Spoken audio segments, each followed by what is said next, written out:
Hi guys, நம்ம இன்றைக்கி என்ன வீடியோ பார்க்க போகிறோம்னு பார்த்தீங்கன்னா RX100 இந்த வண்டிக்கு வந்து இன்ஜின் மாட்டுறது தான். ஸோ ஆல்ரெடி வந்து இந்த வண்டிக்கு வந்து 2 பார்ட் போட்டிருக்கிறோம், பிரிக்கிறது, கியர் பாக்ஸ் ஃபிட் பண்ணுறது. ஸோ இதுக்கப்புறம் பார்த்தீங்கன்னா சிலிண்டர் பிஸ்டன்லாம் மாட்டுறது எப்படி, கிளச்செல்லாம் மாட்டுறது எப்படி அப்படிங்கிறது தான் இந்த வீடியோவில் வந்து காமிக்க போகிறோம். இது வந்து அதோட கண்டினியூட்டி, தேர்ட் பார்ட். இதில் வந்து பார்த்தீங்கன்னா இந்த வண்டியில் வந்து வந்த கிக்கர் வீல் இது தான், கிக்கர் சாஃப்ட் இது தான். ஸோ இது வந்து எல்லாமே டேமேஜ் ஆயிருந்துச்சு. இது வந்து நம்ம வந்து அதுக்கு பதிலாக ஆல்ட்ரா வந்து வாங்கினது தான் இந்த கியர் வீல். ஸோ இது வந்து புதுசு வந்து நமக்கு கிடைக்கிறது இல்லை, பழசு தான் வந்து நம்ம வந்து மார்க்கெட்டில் இருந்தால் வாங்கிட்டு வந்திருக்கிறோம். ஸோ இது வந்து அதை கம்பேர் பண்ணும்போது நல்லாவே இருக்குது.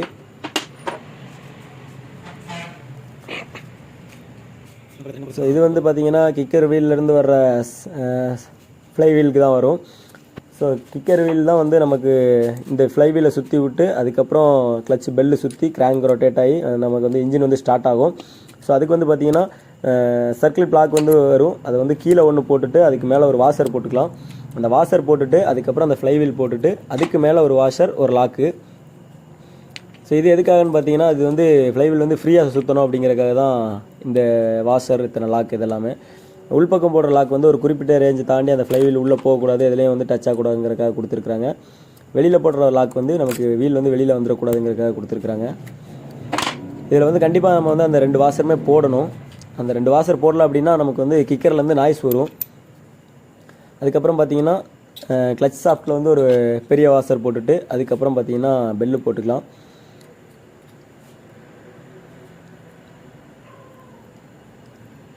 கிராங்கில் வந்து கரெக்டான பொசிஷனில் அந்த கீயை போட்டுட்டு இந்த வீலையும் சிக்க வச்சுக்கலாம். ஸோ அதுக்கு வந்து பார்த்திங்கன்னா ஒரு வாஷர், ஒரு நட்டு தான், அவ்வளோதான், வேறு எதுவுமே கிடையாது. இதில் வந்து நமக்கு வந்து 4 ஸ்ட்ரோக் வண்டினா தான் நமக்கு வந்து ரோட்டர் ஃபில்டர்லாம் கொடுத்துருப்பாங்க. இதுக்கு வந்து அந்த மாதிரி எதுவுமே கிடையாது. இதில் வந்து பார்த்திங்கன்னா கிக்கரில் வந்து இந்த ஸ்ப்ரிங்கோட காடி வந்து கரெக்டாக அந்த கேப்பில் இன்ஜின் கேஸில் உட்காரணும். ஸோ உட்கார வச்சுட்டு ஸ்ப்ரிங்கை வந்து லோட் பண்ணி இழுத்து இந்த ஸ்டெப்பில் உட்கார வச்சாலே அது லாக் ஆகிக்கும். கரெக்டாக இருக்கா இல்லை அப்படிங்கிறத வந்து நீங்கள் கையில் இந்த மாதிரி லைட்டாக ரொட்டேட் பண்ணி பார்த்தீங்கன்னா கரெக்டாக லாக் ஆகிருக்கா இல்லைங்கிறது தெரியும். இது கரெக்டாக லாக் ஆகலை, இந்த ஃப்ளைவீல் வந்து ஃப்ரீயாக சுற்றலை அப்படின்னா உங்களுக்கு வந்து கம்ப்ளைண்ட் இருக்கும். ஸோ இந்த மாதிரி ஃப்ரீயாக இருந்துச்சுன்னா எந்த ஒரு பிரச்சனையும் கிடையாது, பர்ஃபெக்டாக ஒர்க் ஆகும்.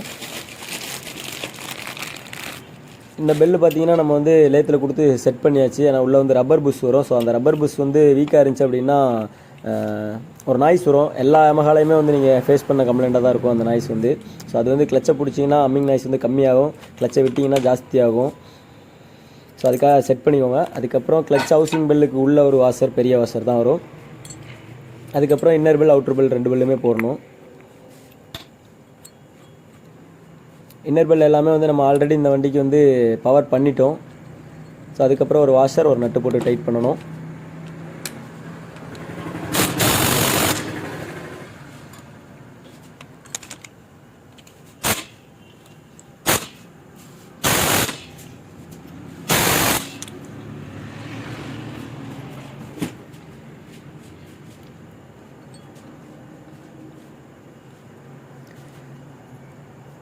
இதில் வந்து கிளச் பிளேட்டில் வந்து எப்பயுமே வந்து பார்த்திங்கன்னா அதில் வந்து அந்த பிராண்டோட எழுத்து போட்டிருப்பாங்க.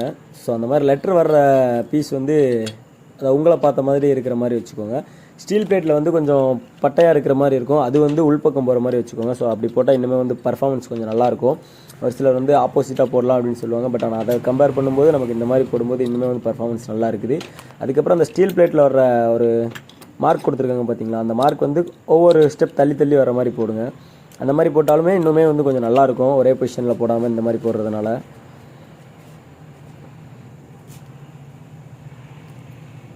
இதில் வந்து பார்த்திங்கன்னா நமக்கு கிளச் அப்ளை ஆகிறது வந்து உள்ள ஒரு ராடு கொடுத்துருப்பாங்க. ஸோ அந்த ராடு புஷ் பண்ணி தான் வந்து நமக்கு வந்து கிளச் வந்து ஒர்க் ஆகும். ஸோ அதனால தான் இந்த பால்ஸ் வந்து கொடுத்துருப்பாங்க. இந்த பால்ஸ் இருக்கிறதுனால இன்னுமே வந்து ஃப்ரீயாக இருக்கும் நீங்கள் கிளச் பிடிக்கும்போது.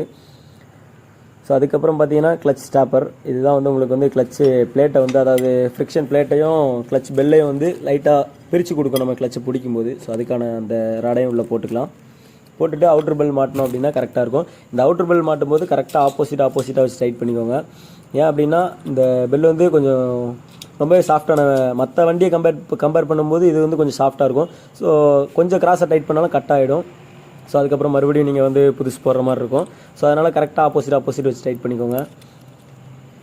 இந்த ஸ்ப்ரிங்கு வந்து கொஞ்சம் பெருசு போடுறதுனால பெனிஃபிட்டு என்ன இருக்குது அப்படின்னு கேட்டிங்கன்னா, அது வந்து கிளச் கொஞ்சம் இன்னும் கொஞ்சம் பவர் ஆகும். ஸோ அந்த மாதிரி விஷயம்லாம் இருக்குது. அதெல்லாம் வந்து இன்னொரு வீடியோவில் தனியாக பார்க்கலாம்.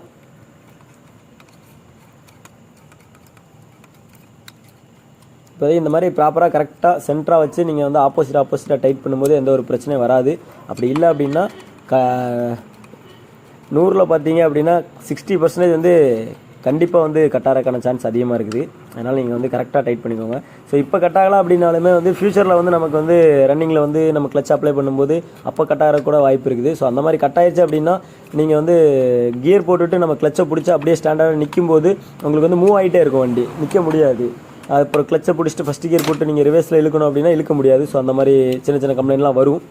ஸோ அதனால் இதை வந்து ப்ராப்பராக மாட்டிக்கோங்க. அதுக்கப்புறம் நம்ம வந்து ஓய் பேக்கிங் கிடைக்குது. ஸோ அதை கிளச் கவர் பேக்கிங். ஸோ இதை போட்டுக்கலாம், கேஸ்கெட்டு போட்டுட்டு கவர் மாட்டணும் அப்படின்னா கிளச் வேலை முடிஞ்சுது. ஸோ இவ்வளோ தான், ஈஸியான மெத்தட் தான். ஸோ இதில் வந்து கிக்கர் வீலில் வந்து பார்த்திங்கன்னா லெஃப்ட் சைடில் வந்து பார்த்திங்கன்னா உங்களுக்கு தெரியும், அதில் வந்து ஒரு ஒயிட் கலர் பிளாஸ்டிக் புஷ்ஷு கொடுத்துருப்பாங்க. ஸோ அந்த புஷ்ஷு வந்து கொஞ்ச நாள் ஆயிடுச்சு அப்படின்னா உங்களுக்கு வந்து தேய்மானம் ஆகும். ஸோ அந்த மாதிரி தேய்மானம் ஆகும்போது உங்களுக்கு அடிக்கடி கிக் ஸ்ப்ரிங் கட் ஆகிறது இந்த மாதிரி கம்ப்ளைண்ட்லாம் வரும். ஸோ அந்த மாதிரி நேரத்தில் வந்து அதுக்கு வந்து கொஞ்சம் சன்னமான வாசர் வந்து ஒரு 2 வாசர் நீங்கள் யூஸ் பண்ணி அப்படின்னா அந்த மாதிரி பிரச்சனைலாம் வராது. ஸோ அதையும் வந்து நீங்கள் வந்து இதில் தெரிஞ்சுக்கோங்க. ஆனால் இந்த வண்டியில் அந்த மாதிரி எதுவும் பிரச்சனை இல்லை. ஸோ நான் வந்து சொல்கிறேன்.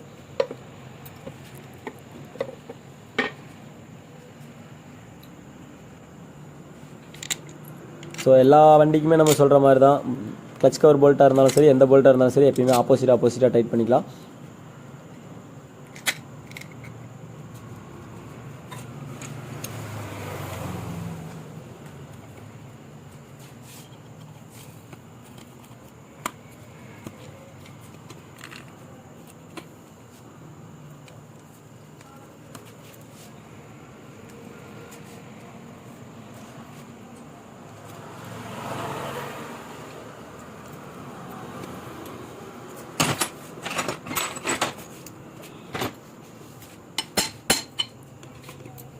இது டைட் பண்ணுறப்ப பார்த்தீங்கன்னா இன்ஃபைட் போட்டு டைட் பண்ணுறது தான் பெஸ்ட்டாக இருக்கும். ஏன்னு கேட்டிங்கன்னா வைப்ரேஷனில் அப்படி இல்லை அப்படின்னா லூஸ் ஆகிறதுக்கான சான்ஸ் இருக்குது, இல்லை ஆயில் லீக்கேஜ் வர்றதுக்கான வாய்ப்பு இருக்குது. ஸோ அதனால தான் இதை போட்டு தட்டி டைட் பண்ணுறோம்.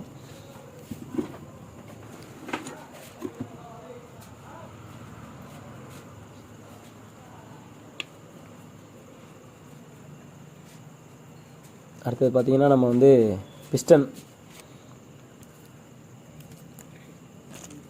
சிலிண்டர் கேஸ்கெட்டுமே வந்து பார்த்திங்கன்னா நமக்கு வந்து ஒரிஜினல் கிடைக்கிது. ஸோ இதில் வந்து நம்ம கீழே வந்து 2 கேஸ்கெட் போட்டுக்கலாம். 2 கேஸ்கெட் போடும்போது என்ன ஆகுன்னு பார்த்தீங்கன்னா உங்களுக்கு வந்து பிஸ்டனோட ஹைட் வந்து கொஞ்சம் ஜாஸ்தியாகும். ஸோ அந்த மாதிரி ஆகிறதுனால ஹெட்டில் வந்து பிஸ்டன் தட்டுற கம்ப்ளைண்ட் வந்து நிறையா வண்டிகளுக்கு வரும் நம்ம RXல. ஸோ அந்த பிரச்சனை வந்து வராது உங்களுக்கு.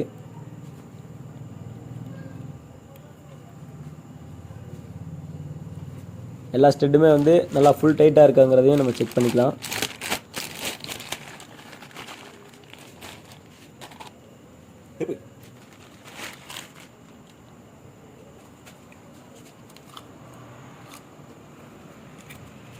இது வந்து பார்த்திங்கன்னா ஸ்டாண்டர்ட் கிட்டு.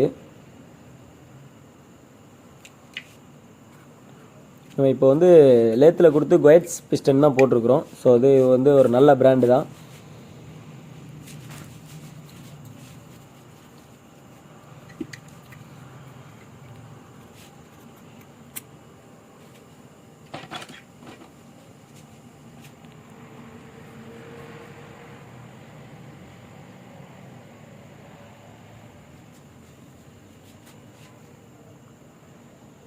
நம்ம மாட்டும்போது எப்போயுமே வந்து இந்த ரிங்ஸ் மட்டும் கரெக்டாக உங்களுக்கு வந்து சென்டராக வர்ற மாதிரி பார்த்து மாட்டணும். ஸோ அப்படி மாட்டலை அப்படின்னா நமக்கு வந்து கம்ப்ரஷன் ஏதாவது லீக் ஆகிறதுக்கான வாய்ப்பு இருக்குது, இல்லை ரிங்ஸ் வந்து டேமேஜ் ஆகிறதுக்கான வாய்ப்பு இருக்குது. ஸோ அதனால் அதை வந்து செக் பண்ணி மாட்டிக்கோங்க. அதுக்கப்புறம் எப்பயும் போல் தான் நம்ம வந்து பிஸ்டனோட லாக் வந்து மாட்டிட்டு பிஸ்டனை வந்து மாட்டலாம்.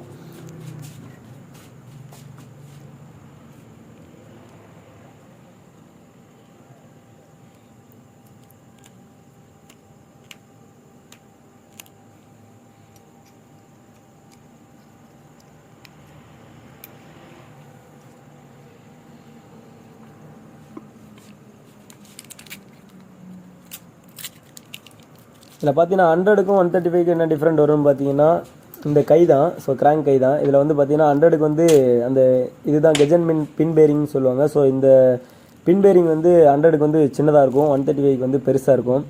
ஸோ நம்ம வந்து நிறைய பேர் கேட்பாங்க 100ல் வந்து நான் 135யோட கிட்டு போட முடியுமான்ட்டு. ஸோ போட முடியாதுங்கிறதுக்கான ரீசன் வந்து இதுதான். ஸோ அப்படி போடணும் அப்படின்னா நம்ம வந்து கிராங்க்லேருந்து எல்லாமே ஆல்ட்ரு பண்ணணும். ஸோ அந்த மாதிரி பண்ணால் போடலாம்.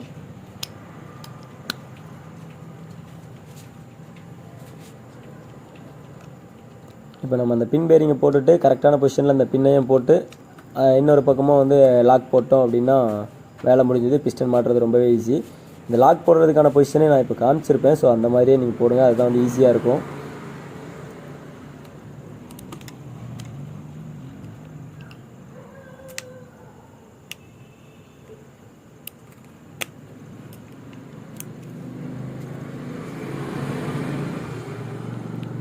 நமக்கு 4 ஸ்ட்ரோக்கில் வந்து பார்த்திங்கன்னா டைமிங், வால்வு இந்த மாதிரி நிறைய விஷயம் உண்டு. 2 ஸ்ட்ரோக்கில் வந்து அந்த மாதிரி எதுவுமே கிடையாது.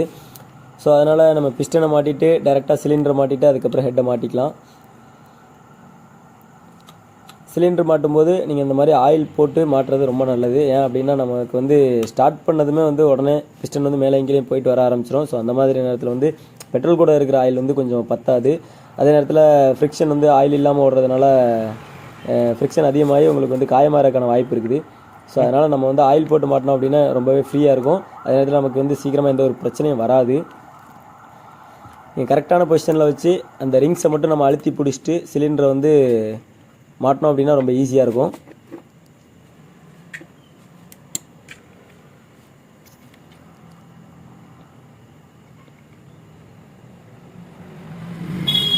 இதில் வந்து நம்ம எந்த ஒரு மிஸ்டேக்கும் பண்ணல அப்படின்னா இந்த மாதிரி ஷேக் பண்ணி பார்க்கும்போது ரொம்ப ஃப்ரீயாக இருக்கும்.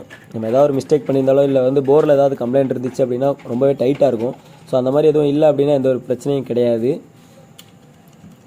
அதுக்கப்புறம் அதுக்கு வர 4 போல்ட் அதையும் டைட் பண்ணிக்கலாம்.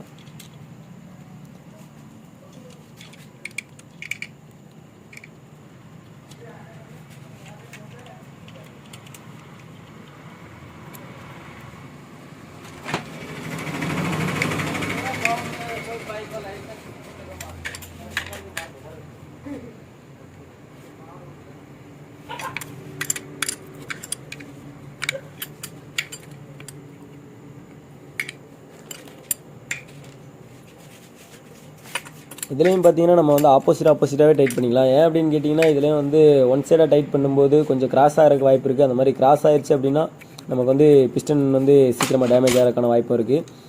அதுக்கப்புறம் ஹெட்டு மாட்டுறதுக்கு முன்னாடி கம்பல்சரி இந்த ஸ்டெட்டை வந்து நீங்கள் செக் பண்ணிக்கோங்க. ஏன் அப்படின்னு கேட்டிங்கன்னா அந்த ஸ்டெட் வந்து ஃபுல்லாக லாக் ஆகலை அப்படின்னா நமக்கு வந்து இந்த கேப் இருக்கும். இந்த கேப் இருக்கிறதுனால என்ன ஆகும்னு பார்த்தீங்கன்னா கொஞ்ச நாள் வந்து அந்த ஹெட்டிலேருந்து ஆயில் லீக்கேஜ் ஆகிறது, கம்ப்ரஷன் லீக் ஆகிறது, இந்த மாதிரி இஷ்யூஸ்லாம் வரும். ஸோ அதுக்கான வீடியோ வந்து நம்ம வந்து ஆல்ரெடி போட்டிருக்கிறோம். அதை நீங்கள் செக் பண்ணி பார்த்தீங்கன்னா தெரியும்.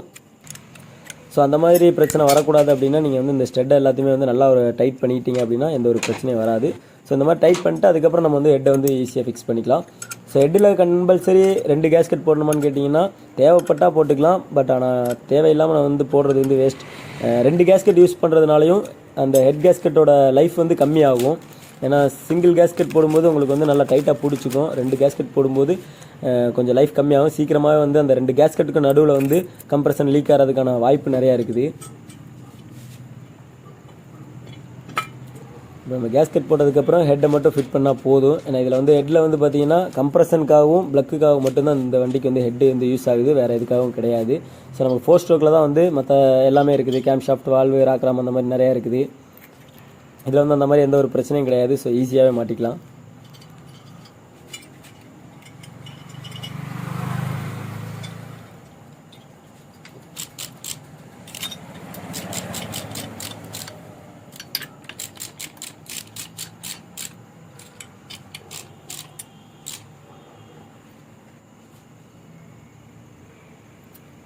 ப்ளக் வந்து நார்மல் ப்ளக்குக்கும் இரிடியம் ப்ளக்குக்கும் என்ன வித்தியாசம்னு பார்த்தீங்கன்னா இரிடியம் ப்ளக்கில் வந்து ஃபயரிங் ஆர்டர் வந்து இன்னும் கொஞ்சம் நல்லாயிருக்கும். இது வந்து மேட் இன் ஜப்பான் அப்படின்னு சொல்லிட்டு வரும். உங்களுக்கு வந்து பிராண்ட் வந்து எல்லாமே NGKல தான் வரும். பட் ஆனால் வந்து இரிடியம் ப்ளக் வந்து ஜப்பான், மேட் இன் ஜப்பான் அப்படிங்கிற பேர்லேயே வரும். ஸோ ஃபயரிங் ஆர்டரும் நல்லாயிருக்கும். உங்களுக்கு வந்து நார்மலாக நீங்கள் ஓட்டுறதுக்கும் இதை போட்டு ஓட்டுறதுக்கும் வந்து கொஞ்சம் வித்தியாசம் தெரியும். உங்களுக்கு 830 வருது ப்ரைஸ் வந்து. ஸோ இந்த வண்டிக்கு வந்து நம்ம இரிடியம் ப்ளக் தான் போடுறோம். ஸோ இந்த வண்டிக்குன்னு நம்ம வேலை செய்கிற மேக்ஸிமம் பாதி வண்டி எல்லா வண்டிக்குமே வந்து இரிடியம் ப்ளக் தான் போடுவோம். ஸோ ப்ரைஸ் வந்து கொஞ்சம் அதிகமாக இருக்கும். பட் பர்ஃபார்மன்ஸ் வந்து நீங்கள் நார்மலாக இருக்கிறத விட கொஞ்சம் பெட்டராக இருக்கும். ரொம்ப பெட்டராக இருக்குமான்னு கேட்டிங்கன்னா அந்தளவுக்குலாம் ஒன்றும் பெட்டராக வராது.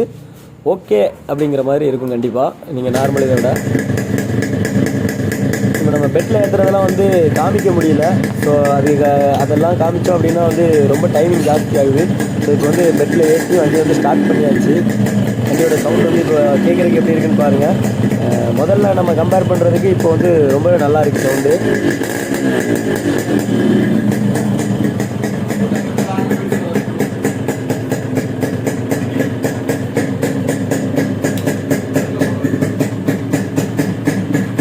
கஸ்டமர் வந்து அசார்டு போட்டு கேட்டிருந்தாங்க. ஸோ அதனால் அசார்டும் வந்து நம்ம வந்து மாட்டி கொடுத்துட்டோம். ஸோ அதுக்கு தனியாக ஒரு சுவிட்ச் வந்து செப்பரேட்டாக வச்சு தர சொல்லியிருந்தாங்க. அதே மாதிரி அவங்களுக்கு கேட்ட மாதிரி பண்ணியாச்சு. ஸோ இந்த கஸ்டமர் பார்த்தீங்கன்னா காங்கேயத்துலேருந்து இந்த வண்டி கொண்டு வந்திருந்தாங்க. இவங்களோட ரிவ்யூ வீடியோ வந்து இந்த வீடியோவுக்கு முன்னாடியே வந்துருச்சு.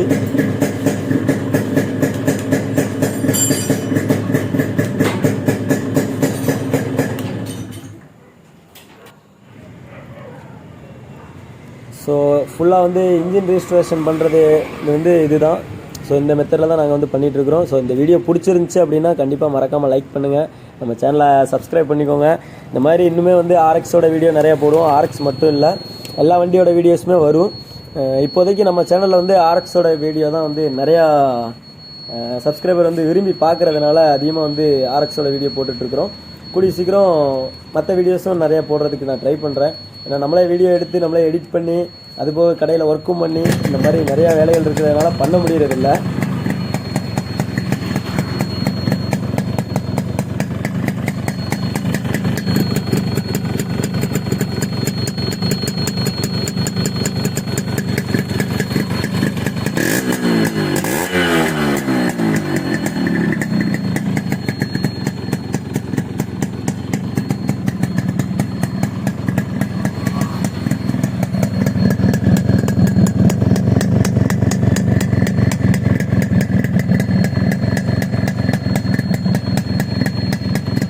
அதோட பார்த்தீங்கன்னா நம்ம வந்து பிராஸ் கோர் தான் அந்த வண்டிக்கும் போட்டிருக்கிறோம்.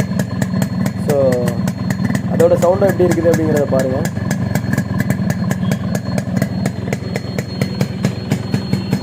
Okay, thank you friends, thank you.